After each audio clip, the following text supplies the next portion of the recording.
कौम को कबीलों में मत बांटिए, ये सफ़र चंद मीलों में मत बांटिए। कौम को कबीलों में मत बांटिए, कबीलों में मत बांटिए। नदी की तरह है हमारा वतन, नदी की तरह है हमारा वतन, इसे नालों और झीलों में मत बांटिए। सर्वप्रथम मैं आप सबको स्वतंत्रता दिवस की शुभकामनाएं देता हूं। मैं रहमतुल्लाह आप सबका स्वागत करता हूं। आए हुए हमारे मुख्य अतिथि और बाहर से आए हुए मुअज़्ज़ज़ मेहमान, बच्चे, बुजुर्ग और नारी शक्ति और बहनों का आभार प्रकट करता हूं। जैसा कि मैंने शुरुआत में कहा कि नदी की तरह है हमारा वतन, इसे नालों और झीलों में मत बांटिए। ये पंक्ति सुनने में बहुत ही प्यारा है, बहुत ही खूबसूरत है, बहुत ही अच्छा लगता है, मगर ज़रूरी ये है कि आज हम अपने देश के लिए क्या कर रहे हैं, राष्ट्रीय एकता के लिए क्या कर रहे हैं।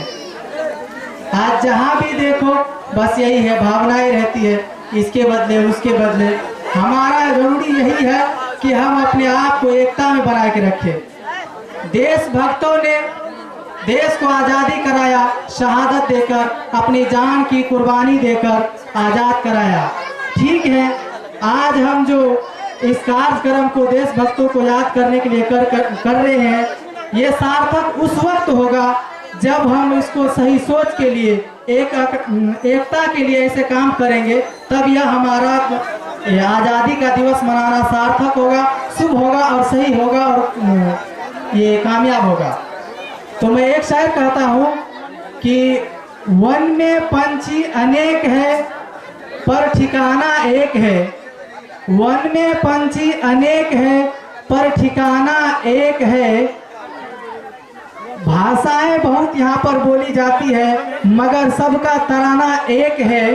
भाषाएं यहाँ पर बहुत बोली जाती है मगर तराना एक है। दिल में हो अगर प्यार तो सारा जमाना एक है। हम पंछी भिन्न भिन्न है मगर निशाना हमारा एक है, और वो निशाना है मेरा कि हम अपने देश को आगे ले जाए, डेवलप कराए। मैं कहता हूँ कि आज सभी लोग का मान्यता यही है कि हमको अमीर बनना है, ये होना है, वो होना है, ये होना है। हमारे अंदर एकता ही नहीं है, बस सबका सोच यही अमीर होना। मैं कहता हूँ उसको अलाउद्दीन का चिराग ही दे दो, अमीर हो जाएगा। तो सबका दिल में यही है कि अमीर बनना है, ये बनना है, वो बनना है। हमारी सबसे बड़ी जरूरत यह है हमारे हिंदुस्तान में कि हमारे अंदर एकता होनी चाहिए, और वो एकता को मतलब उसकी कड़ी क्या है, वो है शिक्षा। अगर हमारे अंदर शिक्षा होगा, एजुकेशन होगा, तब हमारे अंदर एकता होगी और हमारा देश कामयाब होगा। हम कहते हैं कि पाकिस्तान बुरा है, हम कहते हैं चीन बुरा है। मैं कहता हूँ कि यह वास्तव में हमारी कमजोरी है कि हम एक नहीं है। आज हमारे अंदर जातिवाद, भाषावाद जैसे जो है मतलब कि बिखेरता पड़ा हुआ है, तो इनका जो है ना विदेशी मुल्क फायदा उठा लेता है, ना कि हमारे अंदर कमजोरी है। इसका जो है विदेशी मुल्क फायदा उठा लेते हैं। आज सभी के अंदर है कि बस हमें अमीर बनना है, ये है, वो है, सब कुछ करना है। मैं कहता हूँ एक बादशाह गुजरा है जिससे बड़ा आज तक कोई बादशाह गुजरा ही नहीं है। उन 14 साल की उम्र में थे तो उनके अब्बा का इंतकाल हो गया। अब्बा का इंतकाल हो गया तो उसके चचा ने उन पे मतलब कि हमला कर दिए। हमला करने के बाद बोले कि वो उसके अब्बा का इंतकाल हो गया, तो अपनी अम्मी को घबरा गया। अपनी अम्मी को बोले कि अम्मी ऐसा ऐसा बात है, चचा लोग ही हम पे हमला कर दिए, क्या करें। तो उसकी अम्मी ने उनको जवाब दिया कि देखो बेटा, तुम क्या करोगे वो मुझे नहीं मालूम, लेकिन तुम्हारे अब्बा जो हुजूर होते तो आज इनका डट कर मुकाबला करते। चुनांचे वह नौजवान जोश खरोश में आया और अपने चचा से मुकाबला करने के लिए और अपने जितने भी रिश्तेदार जो उन पर मतलब काबू पाए थे उनसे लड़ना शुरू कर दिया। और ऐसा लड़ाई लड़े, ऐसा जंग लड़े कि उसके दुश्मन को भागना पड़ा और उसने समरकंद पर कब्जा कर लिया। सुनिएगा भाई, मैं एक ही बात करने के लिए थोड़ा लंबा किस्सा कहना चाहता हूँ। तो क्या कहना चाहता हूँ, उसने समरकंद पर कब्जा कर लिया, और समरकंद पर जब कब्जा कर लिया तो उसने फिर बुखारा पर हुकूमत करने के लिए जंग लड़ा। जब वह बुखारा पर जंग लड़ने के लिए जंग लड़ा तो उसने बुखारा पर भी फतह पा लिया। जब उसने बुखारा पर फतह पा लिया तो वो ऐसा बीमार हुआ उसके ठीक होने का कोई चांस ही नहीं। बस ये सोचो कि बस वो पहुंच गया है, थोड़ा सा बाकी है, जिसको कहते हैं अपने जुबान में कुकुर कर रहा है, बस ऐसा जुबान पहुंच गया। तो उसके रिश्तेदार ने उससे बुखारा को मतलब कि जीत लिया, क्योंकि वो तो बीमार था। अब उसके सेना उसके आदेश से नहीं चलता था, तो उसने बुखारा को जीत लिया। और जब बुखारा में वो हारा वह नौजवान, तो वह नौजवान ये समरकंद भी हार गया। अब वो कहीं का सुल्तान नहीं रहा। अब वो नौजवान लगभग 14-15 साल के हो चुके थे। उनको ये समझ में आ गया था कि हमारे लाइफ को हमें खुद ही सेट करना है, ये ना कि हम किसी दूसरे के सहारे से सेट करें, हमें खुद ही सेट करना है। चुनांचे वह नौजवान फिर वहाँ पर ठीक हो गए, अल्लाह के शुक्र करम से वो ठीक हो गए। ठीक हुए लगभग वह 11 बार समरकंद को और बुखारा को फतह करने के लिए कोशिश किया, लेकिन वह हारते गया, लेकिन उसने अभी तक अपनी कोशिश को ना छोड़ा। हारते गया, लेकिन वह देखा कि हमारी कामयाबी नहीं हो रही। उसने एक अपना राज काबुल में स्थापित किया, और वहाँ पर एक छोटा सा राज स्थापित करने के बाद वहाँ पर मतलब कि अपने राज को संभालने लगा, रहने लगा।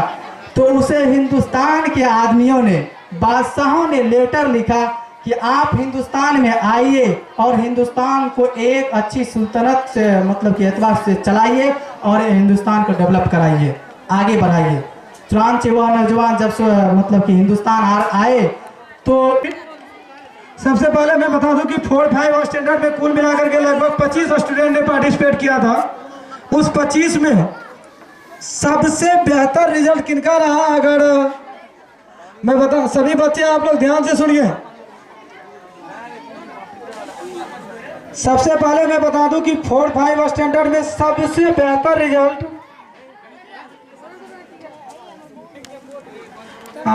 मैं 5वें रैंक से नाम ले लूँ तो ज़्यादा बेहतर होगा कि क्लास 4-5 स्टैंडर्ड में 1 to 5 रैंक में लड़कों का स्थान क्या है, ध्यान से सुनिए। 5वें नंबर में, ऐसे ऑल क्लास टॉपर में 5वें नंबर में आपको है एमडी नौशेर। पिता का नाम है मोहम्मद नौशाद, 4-5 स्टैंडर्ड। इसके लिए जोरदार ताली बजाएंगे आप लोग। 100 नंबर का एग्जाम हुआ था, 52 अंक इनको प्राप्त हुए थे। चौथे नंबर के लिए मैं बता दूं कि युवराज कुमार विद्यार्थी उर्फ किशोराज, इनके लिए भी जोरदार ताली बजाएंगे आप लोग। चौथे नंबर के लिए इसका 53 नंबर है। और तीसरे कंडीशन पर 2 स्टूडेंट्स का धावा रहा था। लड़का जो टॉपर रहा 5 उसमें मनदीप कुमार है। साथ ही साथ मैं बताऊँ कि लड़का में दूसरा नंबर के लिए जो बेहतर कंडीशन पे रहा है उनमें आपको अभिषेक शर्मा, और लड़का में जो सबसे बेहतर परफॉर्मेंस रहा है आप कोई और नहीं, आप मिस्टर शाहबाज। जोरदार ताली से स्वागत करेंगे। 4-5 स्टैंडर्ड में टॉप पर रैंक लाने वाले में मोहम्मद शाहबाज है, जो कि हमारे सामने बैठे हुए हैं। तो पिता का नाम मोहम्मद जाकिर हुसैन है। वही लड़की में जो बेहतर परफॉर्मेंस रहा है, लड़की में 1 नंबर पे जिनका रैंकिंग रहा है उनमें प्रीतम कुमारी 4-5 स्टैंडर्ड में 65 नंबर आई है। इनके लिए जोरदार ताली बजाएं आप लोग। लड़की में सबसे बेहतर परफॉर्मेंस जिसका 4-5 स्टैंडर्ड। सेकंड रैंक पे मधु कुमारी, तीसरा पे सीता कुमारी, चौथा पे नाजर खातून और 5वां में लूसी कुमारी। तो इन 10 बच्चों के लिए एक बार सम्मिलित रूप से आप लोग जोरदार ताली बजाएं। जो भी लड़कियां इसमें थी आप लोग स्टेज पे आ जाए, और इसके बाद 9th का फिर 10th का इस तरह से सारा रिजल्ट आप लोगों को सुनाया जाएगा। ऐसे अगर सब रिजल्ट एक साथ सुना दिया जाए तो बहुत बच्चे सपने में आते हैं और घर की तरफ रास्ता देख लेते हैं, इसीलिए थोड़ा सा वेटिंग होगा। चलिए आ जाइए आप लोग, जो स्टूडेंट सब थे आप लोग अच्छे